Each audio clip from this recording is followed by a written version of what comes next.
Depois do empate em 0-0 no jogo de ida das semifinais do Campeonato Gaúcho contra o Juventude, respostas foram colocadas na mesa e preocupações que existem não somente para o jogo da volta, mas para a sequência de partidas do Internacional nesta temporada 2024. Nesse vídeo eu falo sobre 3 jogadores que se tornam preocupações para o técnico Eduardo Cudê. Além da situação ainda indefinida de Sérgio Rocher, mas que pode ter uma data para o seu retorno, a gente fala sobre Lucas Alário e Éner Valencia. Afinal, o atacante equatoriano pode acabar sendo cortado da seleção do seu país? Afinal, o que sentiu Lucas Alário e por que ele preocupa tanto a comissão técnica? A gente traz essas respostas depois da vinheta.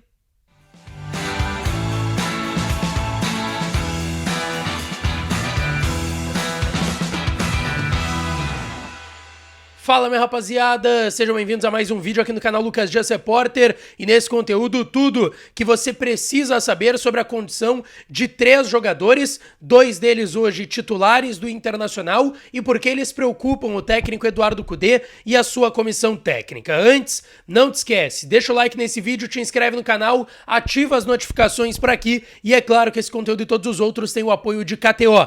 KTO.com, a melhor casa de apostas do país. Aproveita o código DIAS para tu ganhar 20% de free bet no teu primeiro depósito.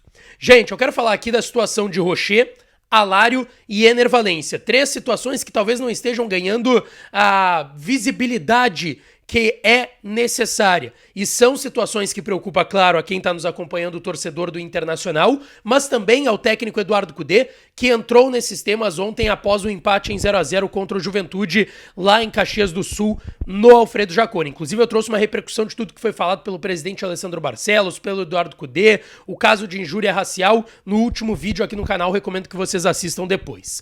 Gente, vamos lá. Sobre Éner Valencia e Lucas Alário, 2 atacantes do Internacional.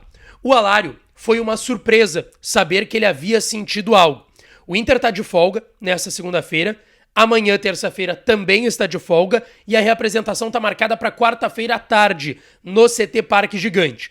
Possivelmente ali o Inter dará uma resposta sobre a condição física e clínica do Lucas Alário, porque ninguém sabe ao certo o que aconteceu com o atacante argentino de 31 anos. Ele entrou na segunda etapa, na vaga do Éner Valencia, que eu vou comentar na sequência, em seguida, aqui nesse vídeo, e na zona mista, na saída dos jogadores do vestiário, a gente estava ali conversando com o pessoal, entrevistando um jogador ou outro, o Alário passou, e ele passa mancando muito. E aí eu chamo ele para uma entrevista, eu falo, Alário, vamos falar, Alário, vamos falar. E ele faz, não. E aí eu pergunto, estás bien? E aí ele só me olha e dá um sorriso.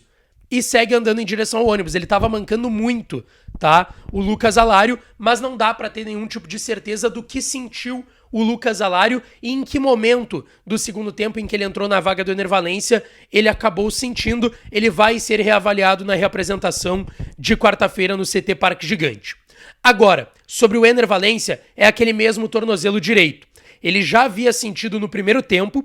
No início do segundo tempo, o Cudê até explica na coletiva que ele deixou pra ver, ele até fala, o futebol é de sensações e tal, e o Éner Valencia vai pro segundo tempo, dá 2, 3 piques e uma dividida com 3, 4 minutos e sente o tornozelo direito novamente. É o mesmo tornozelo que tem aquela entrada do Bustos no aquecimento pro Clássico Grenal no estádio Beira-Rio pelo Campeonato Gaúcho algumas rodadas atrás. Ele sente, joga o Grenal descontado, ele não vai pra Arapiraca pro jogo contra o Asa, não vai pra Caxias pro jogo contra o Juventude, que foi com um time alternativo, mas ele nem viaja pra ficar no banco, também por essas dores no tornozelo direito, e volta depois só nas quartas de final contra o São Luís na vitória pro 3-0 no Beira-Rio, que inclusive ele marca gol.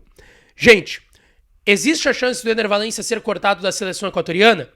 Existe. Mas a gente tem que saber a gravidade do problema que teve no tornozelo direito do Éner Valencia, porque é o mesmo problema que ele já teve há pouco tempo atrás. Então, assim, não dá pra cravar que ele vai ser cortado, a gente tem que esperar um comunicado oficial. Talvez ele só viaje e acabe nem tendo esse comunicado, e se ele viajar é porque ele tá bem desse problema no tornozelo. Mas eu já expliquei aqui pra vocês que, sendo convocado, sendo confirmado, ele já está convocado, né? Mas se ele não for cortado da lista e viajar para os Estados Unidos, a seleção equatoriana tem 2 amistosos na data FIFA, contra a Guatemala no dia 21 e contra a Itália no dia 24. O Ener Valencia, viajando normalmente, ele vai ser desfalque para o jogo da volta no Beira-Rio contra o Juventude, na outra segunda-feira, daqui a uma semana, dia 25, às 9h30, segunda-feira, no estádio Beira-Rio.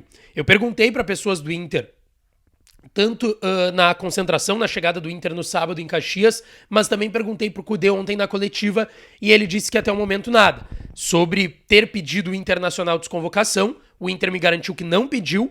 E o outro detalhe, que o Ener Valencia poderia estar aqui na segunda-feira. Existe uma logística até que foi pensada por esse... O Inter tem vários departamentos, dentre eles um departamento de logística dentro do clube, que organiza as viagens, enfim.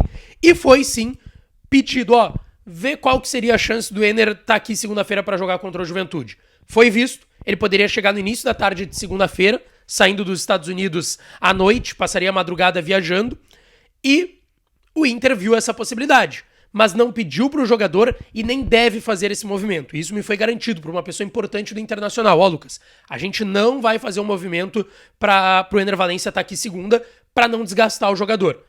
Tem que ter ali, os médicos recomendam 48, 60 horas entre um jogo e outro, pelo menos para ter alguma condição física e clínica de jogo. A gente não vai correr esse risco, não vai fazer essa correria, até porque ele é titular, ele deve jogar como titular contra a Guatemala, contra a Itália no dia 24 também, então não teria essa viabilidade para ter o Ener Valencia à disposição contra o Juventude, isso é o que garante o Internacional.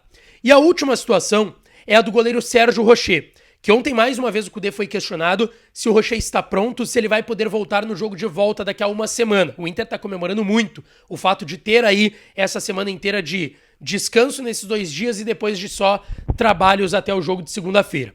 O Kudê disse que, de fato, o Rocher está muito melhor. Ele evoluiu muito. Ele não confirmou a nossa informação de que o Rocher está 100% da lesão na costela, aprimorando questão física, mas ele disse que ele evoluiu muito bem e que ele espera contar. Ele fala: tomara que a gente possa contar com o Rocher no jogo de segunda-feira, mas ainda tem 8 dias. Ontem completavam 8 dias do próximo jogo, agora já são 7.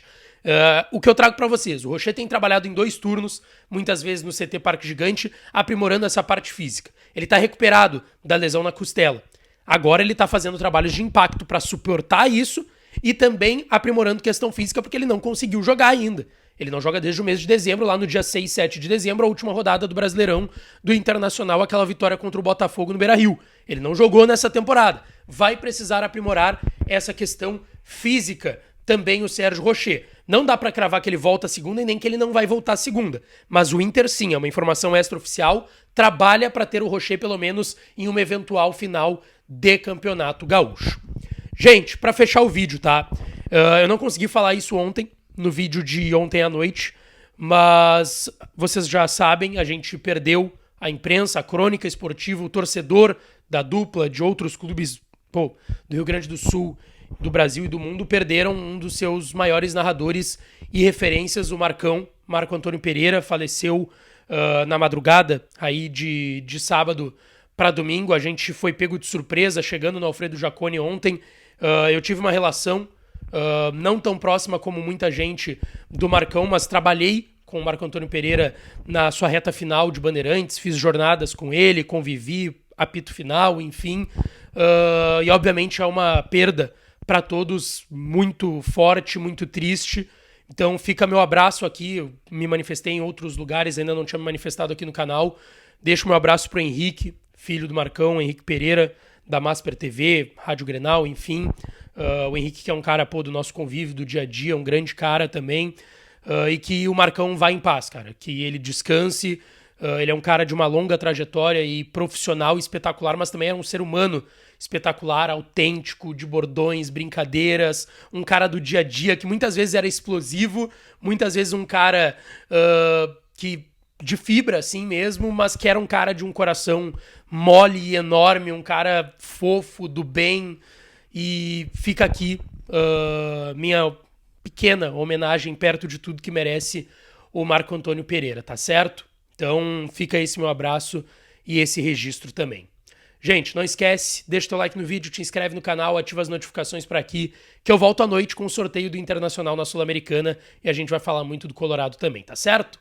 Um beijo, um abraço e até a próxima.